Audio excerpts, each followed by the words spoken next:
Hello everyone, and in this video I'm going to show you that how you can display annotations on your map in SwiftUI, and we're also going to be fetching all of our data from a JSON API. So the API that we'll be using is this one, which is the Platzi Store API, and this is the URL. You can see that they have a locations tab or the locations item over here, and they have a lot of different endpoints that can give you locations, like location by origin, location by a limit, and so on. But we're just going to get all the locations. All right. Now the first step would be to, display a map. How can we display a map in SwiftUI? In SwiftUI, displaying a map is actually quite straightforward because in MapKit, they have added a new map control.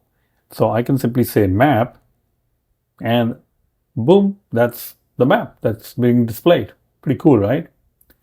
Okay, so that's great, but this map is currently looking at like a very at the higher level, right? So what we want to do is we want to put our camera a little bit towards a certain destination, certain position. So for that, in MapKit and in SwiftUI Maps, they have introduced camera position. So I'm going to go ahead and create a private var, camera position, and we can create this MapCameraPosition.region. So we can pass in the region, like where do we want to put the camera, all right? And you have to pass in the MK coordinate region in this case. Well, MK coordinate region, what we can do is we can actually provide some sort of a default region. So let me go ahead and put these extensions, and I will also add a new file, MK coordinate region plus extensions. And this is nothing really going to be anything complicated. We're just going to set the default region to be something, and this can be kind of like the Apple Park or anything like that. All right, the coordinates. And you can change the coordinates to something else if you want to. And now I can go over here and I can say default region, which will be the Apple Park. Now, if I go ahead and use the map, but pass in the position binding of camera position, then you can see that now it's looking at Apple Park because the camera position has actually changed. So you can use any default position that you want. That's perfectly fine. Now, one of the things that we want to do is we want to go ahead and fetch all the different locations, and then we want to display the locations in our map, right? In the form of annotations. Now, performing HTTP request, we will need some sort of a networking layer. So let me go ahead and add a networking layer. And keep in mind that I'm just going to keep everything very simple. If you are interested in learning more about how to consume the Platzi Store API, then you should check out my course that I mentioned earlier on. This course is available on Azam Sharp School, so you can definitely check it out. It's a like 4 or 5 hour course which shows you how to consume all of these different APIs, products, categories, users, authentication, JWT. So it's actually pretty cool. In the networking, I'm going to go ahead and add a different file. Let's call it HTTP client. Nice and simple. We'll create a struct HTTP client. And also, we don't really have any models. So probably we should create models, right? So I'll create a new file called models. And our model should represent this thing. This is something that is coming from JSON, and that is something that we want to map it to our local model, also known as a DTO, data transfer object. These kind of things, you can actually use ChatGPT to generate this, which is nice and easy. That's one of the things that I use ChatGPT for, is to take the JSON and create the appropriate DTO or a model with it. So definitely you can utilize ChatGPT. So I'm going to go over here. I'm going to create an empty file. Let's call it location, I think. Let's call it location. I already have this particular DTO, so I am going to try to find it, and then I can add it. It's nice and simple, nothing complicated. There we go. And I'll also import foundation. Okay, and also MapKit. So let's import MapKit also. Boom. You can see the struct location is identifiable, it's codable.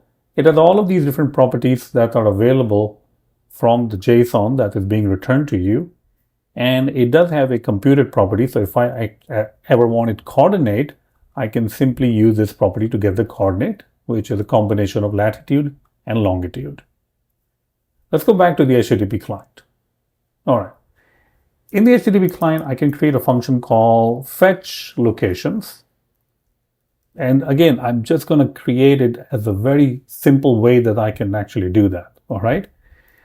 In the course that I was mentioning, I'm using a nice generic HTTP client layer that you can use. But over here, I'm just going to go ahead and use fetch locations. It's going to return locations, and that's it.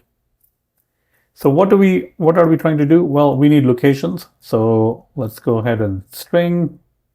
And this is the URL, right, for all the locations. So let's just copy this URL. Boom. Now we can use URL session.shared dot, let's see, it is for the request, and we pass in the URL. Try await. Let, can I return a tuple? We can ignore the response. There we go.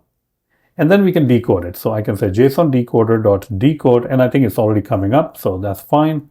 And that is what we can return. Nice and simple, right? Okay, so we got the HTTP client. Now, who is going to be calling HTTP client? Now, it's so simple. We're just trying to get the data from a URL. You know, we can actually go ahead and use this right there in our content view, and that would be perfectly fine. There's nothing wrong with that, you know. But what I want to do is at least show you a little bit more than that. What I'm going to show you is I will create, and that's overkill, definitely, for the demo that we're creating, completely overkill. But I'm going to create a store. I'll call it stores. And let's go ahead and add a new file. So this will be kind of like our observable object. I'll call it Platzi Store. And this will be a class. So this will be Platzi Store. And we will import, what should we import over here? Observation. We will decorate it with observable. And we'll decorate it with the main actor. And it will have state for the locations and any other thing that we need, but locations mainly in this particular time. And we will have a function called load locations. And async throws. We will use HTTP client, so we'll probably have to inject HTTP client. So that will be our dependency. HTTP client will be our only dependency, not location. Location is already initialized to be empty array. And now I can use HTTP client.fetch locations. You can see that this layer that we just created in this particular instance is kind of useless. It's not really doing anything. All right, like the Platzi Store, it's definitely overkill for the demo that we are trying to create, but at least that's how I would create it if I was doing a much larger application. All right. Now, location is going to store the location that we want to display on our UI. So if we have on the server 100,000 locations, I'm not going to populate this location array with 100,000 locations because you probably don't want to see 100,000 locations at one time, right? You probably want to see 20 locations, then you paginate or then you move somewhere else, things like that.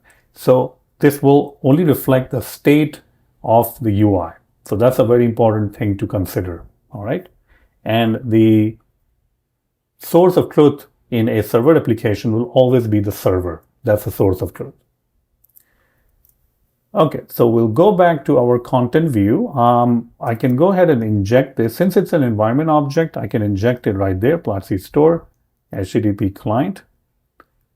And you can also mock the client if you don't want to make the calls again and again. But over here, just keeping things simple, we're just talking to the HTTP client every single time. All right. Okay, let's see now what we can do. So the next thing that we want to do is we want to fetch the stuff. So I'll say task. And what's going on over here? There we go. Before I do that, I also will try to access the Platzi Store. So Platzi Store.self. I'll just call it store. And in the task, I can say load locations. And this can be in a do while or do catch. Try await. Print. If there is any error, we can just put it on the console. So this is going to call load location, which is going to call our HTTP client. And it's going to, so here's load location. It's going to call HTTP client. Fetch location is going to go and fetch the locations and then return it. All right. So what's the next thing that we want to do? Well, let's see if we can actually display something. There we go. And I can go ahead and say for each location, which is store.location, which actually see is coming up, store.locations, we will get a location in. And over here, I can go ahead and create an annotation. All right. Annotation, we will have more control on annotation. You can also create a marker if you want to, but you can also create annotation if you want to. Annotation, you can tap on it. You have a little bit more control over it. I can say annotation, name, coordinate. Now, this is where our coordinate computed property is going to come in handy. We can simply pass in the coordinate and the content, like how will it actually look like. So I have an image of a map pin that I can use. There we go, simple map pin. And I think at this point, it will be displaying all the annotation, but we don't really see any annotations right now. And probably the reason is that none of these annotations, none of those markers or points are in US. So maybe they are somewhere else. So that is oh, there we go. See that? Right there. They are in a completely different country. Let's zoom in. Colombia probably, right? So there we go. We got all these points. So this is what is being represented. All right. All of these points are there. Now, if you want to kind of set the camera position at a certain point, there are, again, multiple ways to do that. I'm thinking that maybe you can even get one of the point and maybe set it to that. I mean, that's something that we can probably look into. We can say store.locations. Now this will have all the different locations, and maybe we can select like one of the location, which is like the first one. So, we can say guard let location. Just select the first one. Else we don't really have anything to do. And this location, if we want to set the camera position, we can set the camera position based on the region. Right? And if we have a region, it's actually telling us something to do. I don't think there's any compare property, so I'm not really sure why it's coming up with the compare property. But we can probably create a region over here, MK coordinate region, with some sort of a value over here. I think I want to pass in center and probably span, location coordinate 2D. So this will be just the location, I believe. And MK coordinate span with delta. Okay, so let's pass in some values over here. This is just the longitude delta and the latitude and longitude delta parts. And then we can set it the region over here.